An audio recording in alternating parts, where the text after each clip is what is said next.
Hello everyone, welcome to another episode of Back to School series with Varnika.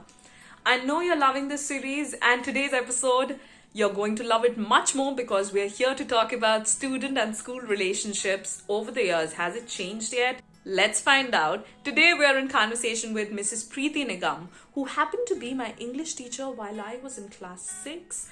And how to maintain a structural integrity of any statement is the biggest lesson that I've learned from her. She is right now a senior economics teacher at Seth Anandram Jaipuria School, Kanpur, and I can't wait for you to watch this episode and share your comments about the same. I hope you like it, and here it goes. So thank you so much for doing this, ma'am. It's been a decade that I've graduated from school, and I have a few questions around what are the key differences that you actually observe between students then and now. The student relations then and now, managing student relations then and now. I know online classes are happening. So with that, let's start with the first question. That school builds the foundation for our success in the industry out there. In an era where digital communication knows no bounds, it's easier to communicate with people, it's easier to connect to new people or even old people. How challenging is it to maintain student-school relations after someone graduates? As far as technology is concerned, of course, I have no doubts. What you've said, I do fully agree. But still, to maintain that relationship, just it's very easy. You can send a message to them. You can, call them up or mail them and all that. But still, with technology, personal relationship is missing. That is what, because it's especially children who are staying abroad and far off places, it's easy to connect with them, but whatever it is, personal touch is missing, right? In spite of the best of technology that we use for education. Got you, ma'am.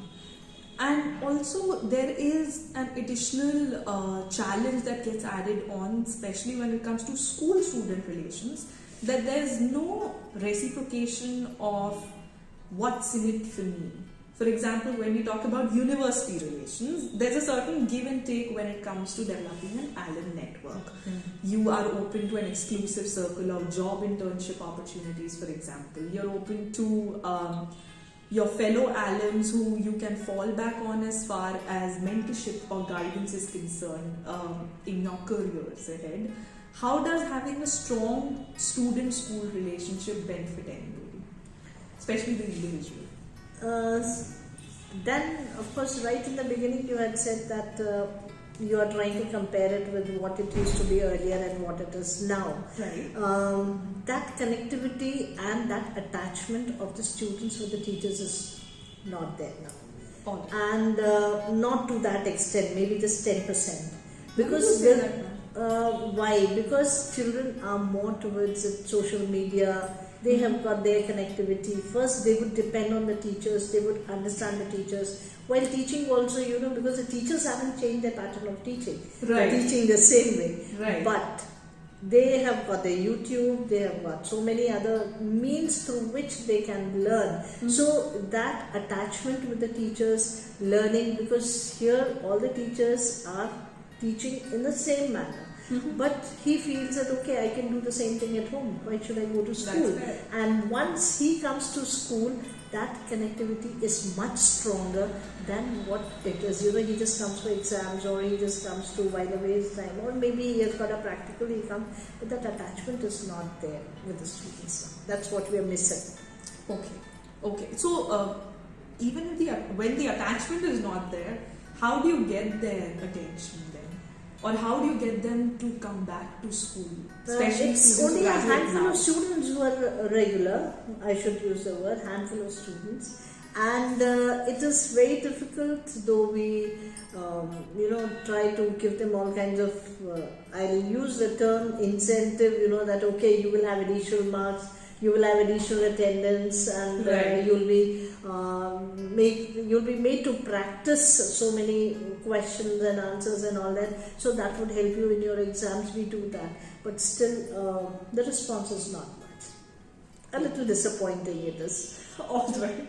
So I believe that is the generational gap that we're talking about or addressing right here with the decade gone by. Of course, generation gap is there. Okay.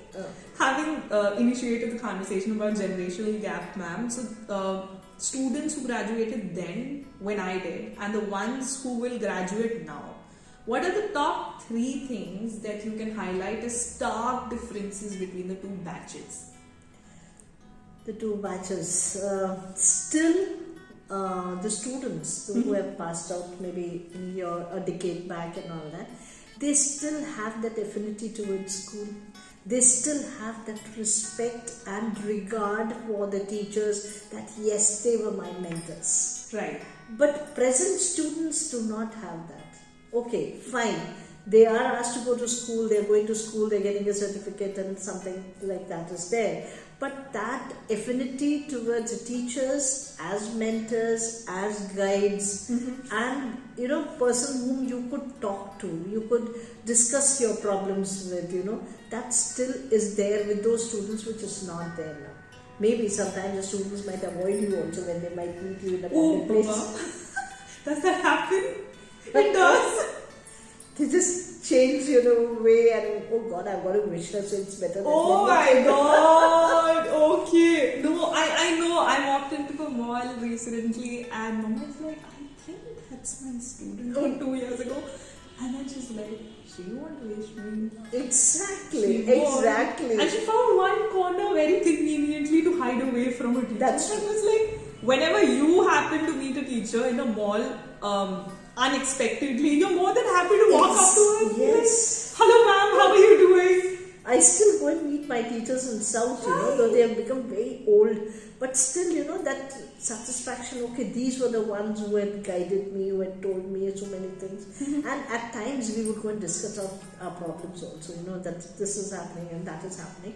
So then, as mentors, people who would take everything and show you the right path. Here, these children don't have that connection at all with the teachers. That's it. It's only a professional. Okay, fine. She's coming, she's teaching, she's going back, that's it. That's all. What is the connection? That connectivity. But they're missing out on so much of good advice, Yes. life advice. Absolutely. Oh my God. You should go meet your teachers, guys. Okay. So if you had to say something to all the Jaipurians who are watching this video, ma'am, and this is to wrap up our session, what would that one line be? Respect your teachers. Have trust and faith in them.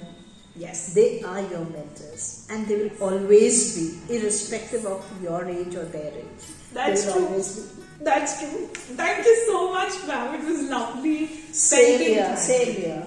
And seeing you, someone who's doing it and as an alumni, I think I'm privileged.